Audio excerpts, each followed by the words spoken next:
The conference room went silent when Marcus stood up, looked directly at the billionaire across the table, and said 5 words that would cost him everything he'd worked for. His hands were steady, his voice calm, but everyone in that room knew what was about to happen. $120 million. Gone. Just like that. And it all started with a car accident 3 weeks earlier that nobody saw coming. If stories like this move you, we'd love to have you join our Sage Stories family. Hit that subscribe button and let us know in the comments what you think about what Marcus did. And please, share this with someone who needs to hear it today. Marcus Williams had been a single father for 4 years, ever since his wife passed away from cancer. Every morning started the same way in their small house in the suburbs of Charlotte, North Carolina. He'd wake up his 6-year-old daughter Emma at 6:30, make her favorite breakfast of scrambled eggs and toast, pack her lunch with an extra juice box because she always forgot to drink enough water, and drive her to school before heading to his job as a project manager at a mid-sized construction firm. It wasn't glamorous work, but it paid the bills and kept food on the table. More importantly, it gave him flexibility to be there for Emma when she needed him. That Tuesday morning seemed ordinary enough. Marcus dropped Emma off at school, watching through his rearview mirror as she ran to meet her best friend Sarah by the playground. Her backpack bounced against her shoulders, her pigtails swinging. He smiled, whispered a quick prayer of thanks for another good day, and pulled out of the parking lot onto the main road. He was heading to an important meeting, actually the most important meeting of his career. His company had been chosen as one of the final candidates for a massive downtown redevelopment project, a contract worth $120 million over 5 years. Marcus had spent months preparing the proposal, working late nights after Emma went to bed, refining every detail. His boss had made it clear that landing this contract could mean a promotion, better pay, maybe even a chance to give Emma the kind of life he'd always dreamed of providing. He was running through his presentation in his head, stopped at a red light on Providence Road, when he heard the screech of tires. The impact came from behind, sudden and jarring, throwing him forward against his seatbelt. His coffee spilled across the dashboard. His heart pounded as he gripped the steering wheel, checking himself for injuries. Nothing serious. Just shaken. He put the car in park and stepped out to assess the damage. The other driver was already out of her car, a sleek silver Mercedes that probably cost more than he made in 2 years. She was young, mid-20s maybe, wearing designer sunglasses and heels that clicked against the asphalt. She was on her phone, barely glancing at him. Marcus walked around to look at his bumper. It was crumpled, the taillight shattered, paint scraped across the metal. His stomach sank. This was the only car he had. He needed it to get to work, to take Emma to school, to pick up groceries. The young woman finished her call and looked at him with an expression that could only be described as annoyed. She pulled off her sunglasses. "Look, I'm in a hurry. Just give me your insurance information and we'll handle this later." Marcus stayed calm. "Are you okay? You hit pretty hard there." She waved her hand dismissively. "I'm fine. I just need to get going. I have a spa appointment." He pulled out his phone to take pictures of the damage and exchange information, standard procedure for any accident. That's when she stepped closer, her voice dropping to something almost threatening. "You know what? Maybe we don't need to involve insurance at all. I can just pay you some cash right now and we forget this happened." Marcus looked at her carefully. "Ma'am, I think we should do this properly. There's damage to my vehicle and we need to document everything." Her expression changed then, hardening. "Do you know who my father is?" He shook his head, genuinely confused by the question. "Richard Thornton. Thornton Industries. He basically runs the city." She crossed her arms. "So maybe you want to think about whether making a big deal out of a little fender bender is really worth it for you." Something in Marcus's chest tightened. He dealt with difficult people before, had learned to keep his composure in challenging situations, but this felt different. This wasn't just rudeness. It was something darker, an assumption that money and power meant she didn't have to follow the same rules as everyone else. "I appreciate that your father is successful," Marcus said quietly, "but we still need to exchange insurance information. That's just how this works." She stared at him for a long moment, then laughed, sharp and cold. "Fine. Have it your way." She walked back to her Mercedes, retrieved her insurance card, and practically threw it at him. As she did, she muttered something under her breath about people wasting her time. Marcus took pictures of everything, got her information, gave her his, and watched as she sped away without another word. He sat back in his damaged car, hands trembling slightly now that the adrenaline was fading, and realized he was going to be late for the biggest meeting of his life. He called his boss on the way, explained what happened. His boss was understanding but stressed. The meeting with the client was critical. The client was, of all people, Richard Thornton of Thornton Industries. The same man whose daughter had just rear-ended him and treated him like he was beneath her. Marcus made it to the office 20 minutes late, his suit jacket covering the coffee stain on his shirt. The presentation went well despite the rocky start. Thornton was all business, asking sharp questions, scrutinizing every detail of their proposal. He was a tall man with silver hair and an air of absolute authority. Marcus found himself watching for signs of recognition, wondering if the daughter had called her father, if this was all somehow connected.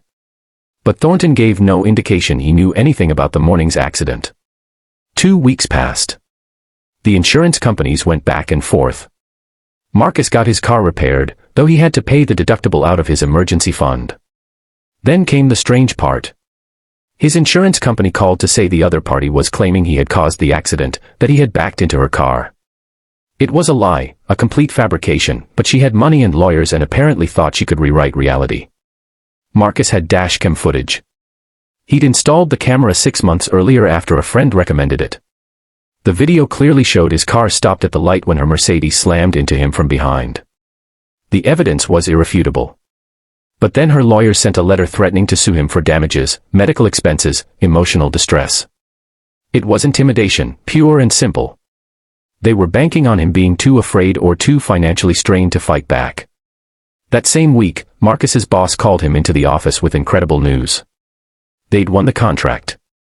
$120 million over 5 years. The biggest project their company had ever landed. Marcus would be the lead project manager.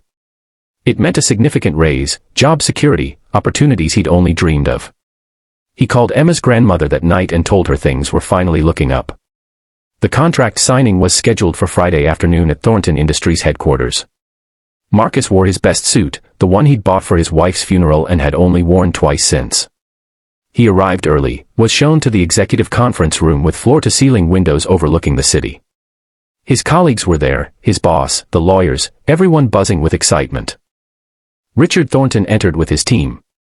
And behind him, tablet in hand, was his daughter. The one from the accident. She was apparently his assistant, learning the family business. Her eyes met Marcus's and something flickered there, recognition and perhaps concern. The meeting began. Documents were reviewed. Terms were discussed. Everything was proceeding smoothly.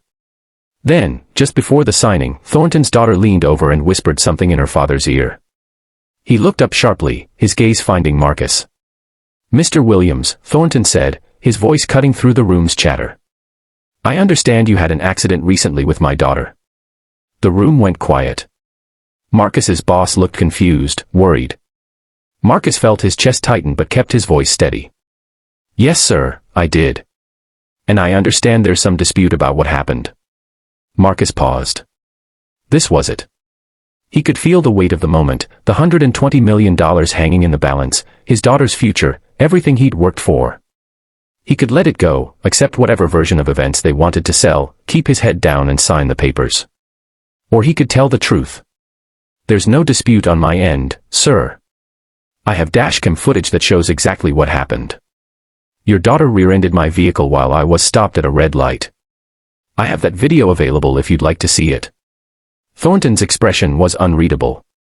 His daughter had gone pale. The lawyers shifted uncomfortably. Marcus's boss looked like he might pass out. "Show me," Thornton said. Marcus pulled out his phone with hands that were steadier than he expected. He queued up the video and handed the phone across the table. Thornton watched it once, then watched it again. When he looked up, his jaw was tight. He turned to his daughter. "Outside. Now." They left the conference room. Through the glass walls, everyone could see the conversation happening in the hallway, though they couldn't hear the words. Thornton's face was red. His daughter was crying. It went on for several minutes that felt like hours. When Thornton came back in, he was alone. He stood at the head of the table and addressed the room. I need to apologize, particularly to Mr. Williams. My daughter made a serious mistake, both in causing the accident and in how she handled the aftermath. That kind of behavior is unacceptable, and it reflects poorly on my family and my company. He looked directly at Marcus. I'm told she threatened you, tried to use my name and position to intimidate you. I want you to know that doesn't represent who I am or what I stand for. I'm deeply sorry for what you went through. Marcus nodded, unsure what to say. Then Thornton did something unexpected. He picked up the contract and said, I need everyone except Mr. Williams to leave the room for a moment. Once they were alone, Thornton sat down heavily. My daughter's mother passed away 3 years ago. Since then, I've spoiled her, trying to make up for that loss. I see now I've done her no favors. She thinks money solves everything, that our name means she doesn't have to be accountable. He rubbed his face. You had every right to expose this during the meeting, to humiliate us publicly. But you showed restraint. You simply told the truth when asked. I just wanted to be honest, sir, Marcus said quietly. I read your proposal, you know. Every word. I know you're a single father. I know what this contract means for you. Thornton slid the contract across the table. I'm still signing this. Your company earned this work. But I want you to know something else. I'm going to make sure my daughter makes this right with you. Full coverage of all your costs, a formal apology, whatever you need. And more than that, I'm going to make sure she learns from this. He stood and extended his hand. Thank you for being a man of integrity, Mr. Williams. It's rarer than it should be. They shook hands, and Marcus felt something release in his chest, a tension he hadn't even realized he'd been carrying. Not just from the accident, but from years of struggling, of doing the right thing even when it was hard, of wondering if honesty still mattered in a world that often seemed to reward the opposite. The contract was signed. Marcus's company celebrated. But the real victory came 3 days later when Richard Thornton's daughter appeared at Marcus's door with a handwritten letter of apology and a check covering not just his deductible but also his time and trouble. She looked different, humbler, and when she said she was sorry, he could tell she meant it. What Marcus didn't know until months later was that Thornton had told the story in a board meeting, using it as an example of the kind of integrity he wanted in his business partners. Word spread. Marcus's reputation grew. Opportunities came that never would have existed otherwise. All because he chose truth over convenience, honesty over advantage. Sometimes the hardest thing to do is the right thing, especially when the cost seems unbearable. Marcus could have lost everything that day in the conference room. But what he would have actually lost was something far more valuable than money. He would have lost himself, the example he set for his daughter, the man he promised his wife he would always be. Character isn't what we do when everyone's watching. It's what we do when we think no one will ever know, when the easy lie would solve all our problems and the truth might destroy our dreams. Marcus teaches Emma this lesson now, not through lectures but through the story of what happened, through the choices he made and what they cost and what they earned. He tells her that kindness means being honest even when it's hard, standing up for what's right even when you're afraid, treating people with dignity even when they haven't shown you the same respect. We'd love to hear your stories too. Have you ever had to choose between what's easy and what's right? Share your experiences in the comments below. Your story might be exactly what someone else needs to hear today.